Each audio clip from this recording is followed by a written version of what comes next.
In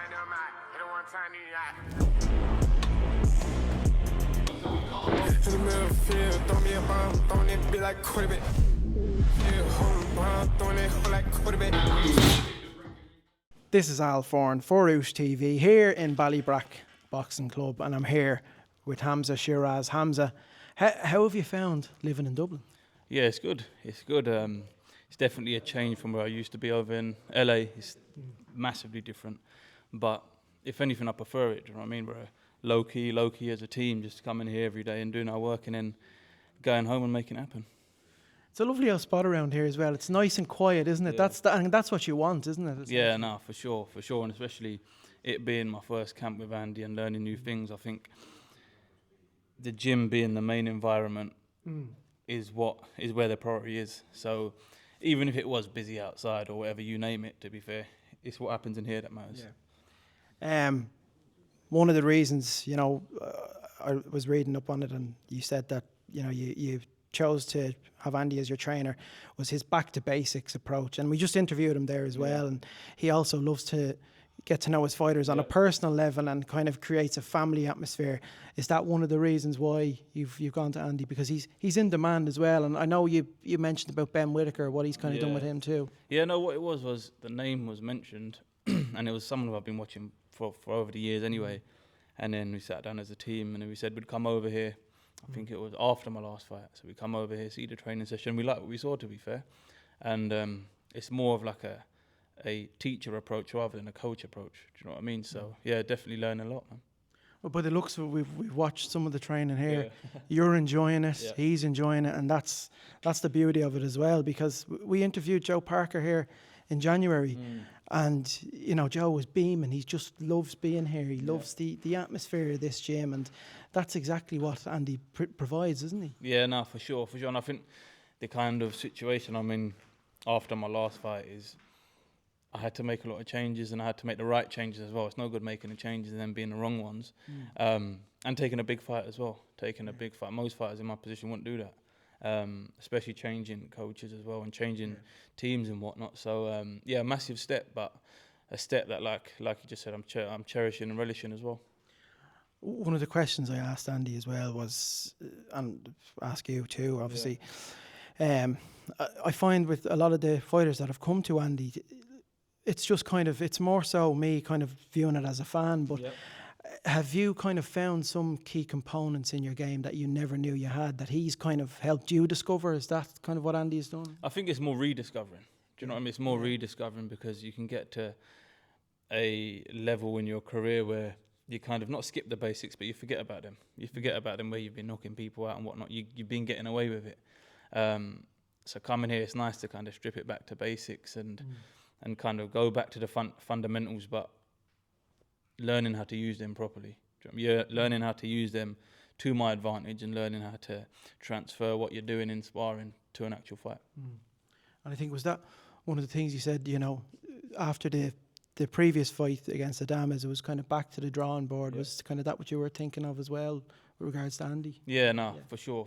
Because like I said, you get to a kind of position in your career so quickly, you kind of forget what's actually got you there. You forget these things, and it's just one of them things. You know what I mean? And I think the key thing is identifying that, and that's what we've done as a team. So, I feel like, well, I don't feel like, I know like where I am now is where I'm meant to be. And talk to me about this press conference.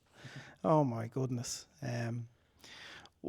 Was what Edgar Berlanga was saying to you in that press conference, was that just white noise to you? Because it looked like... Yeah, it is a white noise, but it's good because it sells. It's good. It's in a good position to be in because it sells and it generates a lot of interest as well. I think as a fighter, if you let it get to you or you kind of get too emotionally involved, you're at a disadvantage. So I'm just soaking it up, to be fair, listening to all this bullshit and just enjoying it. Well, it was. I suppose it's a way of promoting the fight. I think he did go a bit too much, though. It just kind of went from 0 to 100, didn't it? All of a sudden. Yeah, he had his few cheerleaders there. I think they kind of gassed him up a little bit, and that was it. He was off. But I think the one closer to the fight will be a lot more drama.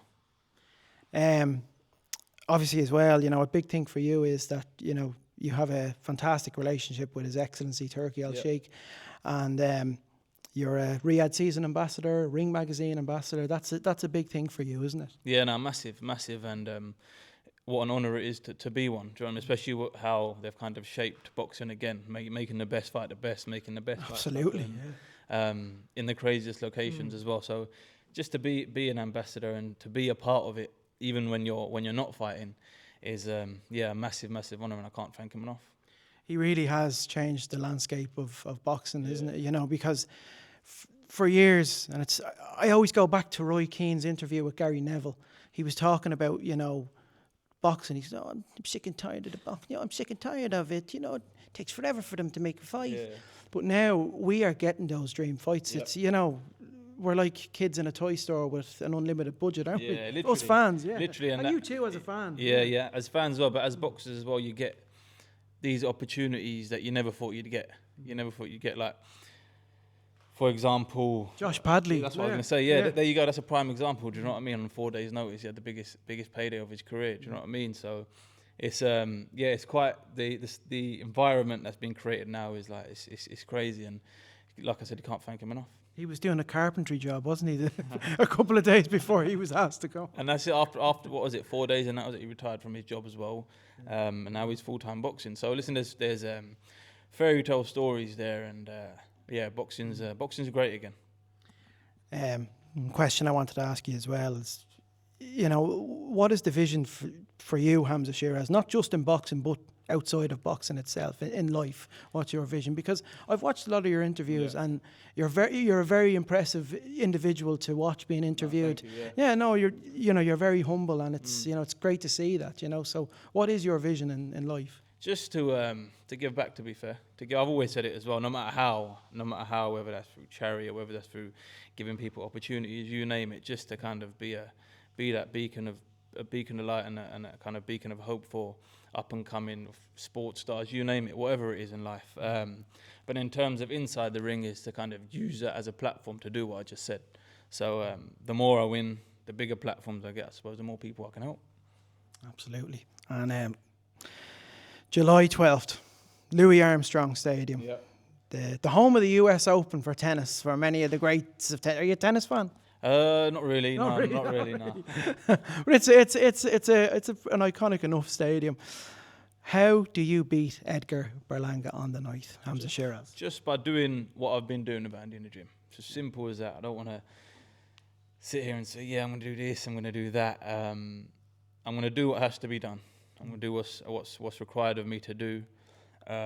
Make sure I do it to the way it's been practiced here. That's the main thing. And then it should be a fairly simple and fairly easy night, hopefully. Well, look, we cannot wait for it. It's exciting. You know, it's going to be a great night of boxing. It's a big week of boxing as well, obviously, with what's going on in New York as well that week. Obviously, Hamzah, this is your first time on Oosh TV, so a signature kind of outro to an Oosh TV interview with me is a couple of impressions. I know you're an Arsenal fan. Yeah, I am. I'll do a bit of Arteta for you. Go on, go for it. Well, you know, of course, I'm looking forward to your fight. I think it should be a very good fight, and you know, he's talking a lot to you, so I hope, you know, you just hear it as white noise, like Al Foran's 1-year-old baby hears white noise when she goes to sleep at night. Okay. That's brilliant.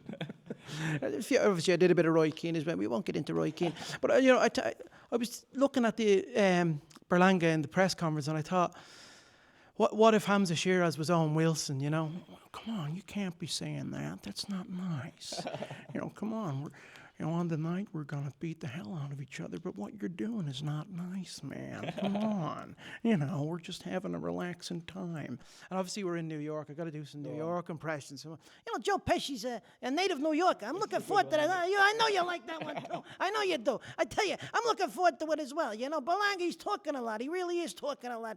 You know, and I think, you know, you just hearing it ain't slow. If it was me up there, I wouldn't take any of that shit. Let me tell you something. But you know what? You're calm and composed. I'm not. And that's my downfall in most of my movies. But I know De Niro, big boxing fan, looking forward to it too. I can't wait. It's great. You know, the city of New York, it's got a great history with boxing. It really does. You know, you got Iron Mike. You know, come on, I'm looking forward to it, Hamzah. it's a tremendous fight, you know, and there's a lot of hype around it. The Ring Magazine has presented it. It's in Louis Armstrong Stadium, just in Queens, New York, just near where I'm from, you know. I think I want to bring, is there one more New Yorker I wanted to bring in? Who else was it? I think it was, I'm forgetting, oh, Tony Soprano, but he's New Jersey. It doesn't matter. It is what it is. I'm looking forward to it. You haven't watched The Sopranos, have you? No. You clocked straight away, didn't you? Yeah. Oh, Denzel. You got to do some Denzel. That's right. I'm looking forward to the fight. Yeah, that's right. Okay, he's talking a lot. Okay, but when you go in there, you just stay focused, and that's it. You're calm and composed. You got Andy Lee in your corner. That's what it's all about. My man. Hamzah Sheeraz. Thank you very much. No, thank you so much, Pleasure. man. And welcome to Ireland. I hope you're enjoying your time here, pal. I am, definitely am. Thank you very much. Thanks so much for your time. And we just do a little oosh into the camera, if that's okay with you. Yep. So on 3, 2, 1, oosh.